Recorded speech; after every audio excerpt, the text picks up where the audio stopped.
guts onto a steel gangway. He followed the squirrel up some metal steps lining the base of the tall concrete tower at Hinterland's heart, the Pale Loomer. Turning a corner, he entered the shade of the thin woods. Green leaves danced as Joyce leaped from tree to tree, causing a woodpecker to stop its hammering, and several grey squirrels to jerk their heads.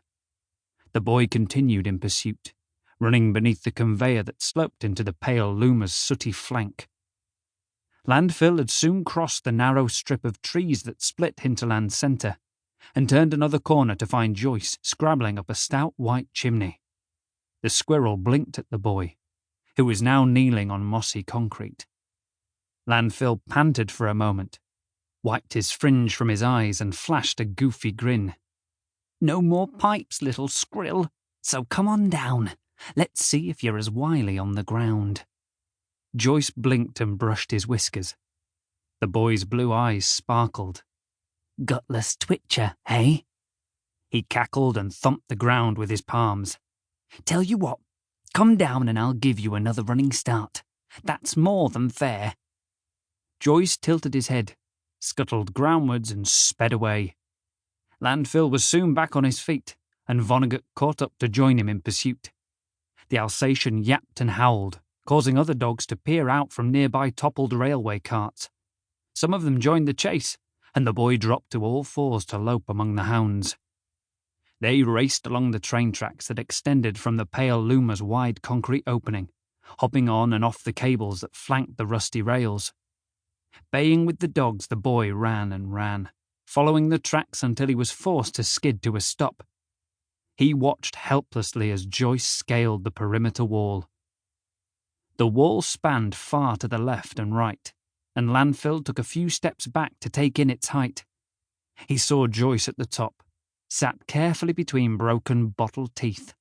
The dogs held off too, backing away from the nettles that smothered the wall, tangled around creepers, scraps of mirror, and jutting shards of glass. Landfill arched his neck and grimaced. He had to shout for his voice to reach the squirrel.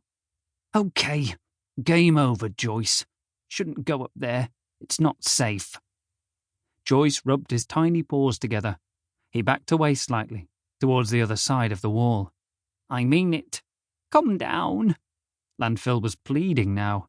His eyes roamed the sky. "Don't go outside, please. Come down, Joyce. You're safer in here." The squirrel chattered, then was gone. "Come back!" Landfill cupped his hands around his mouth to yell, but it was no use. The dogs wagged their tails while his gaze moved down the wall. He stood, staring for some time, scratching his calf with a long toenail. He crooked a hand and wet his wrist with his tongue, then ran it through his hair. The dog's ears pricked up. Landfill tensed. He could hear it too. A distant rumble. "The eye!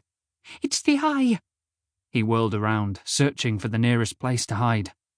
There were shrubs and bushes, some scraps of corrugated iron, rubble and plasterboard, but nothing provided enough cover. His eyes followed the train tracks to the Pale Loomer's opening, then zoomed back to a railway cart toppled midway between the loomer and the wall. Landfill ran for it. Behind him, the dogs barked at blue sky. The rumbling became louder, and he knew this would be close. He could hear the other animals adding to the commotion, only to have their growls, hisses, and howls swallowed by the drone. It was a long stretch to run, nearly a quarter of Hinterland's breadth. Landfill's heart was pounding as he realised how heavy his legs were. He should never have tired himself out so far from cover. The noise from above became louder and louder. He could almost feel it bearing down upon him when he sprang head first into the cart. He covered his ears, tucked in his legs, and pushed his body as far into the cart's shelter as he could.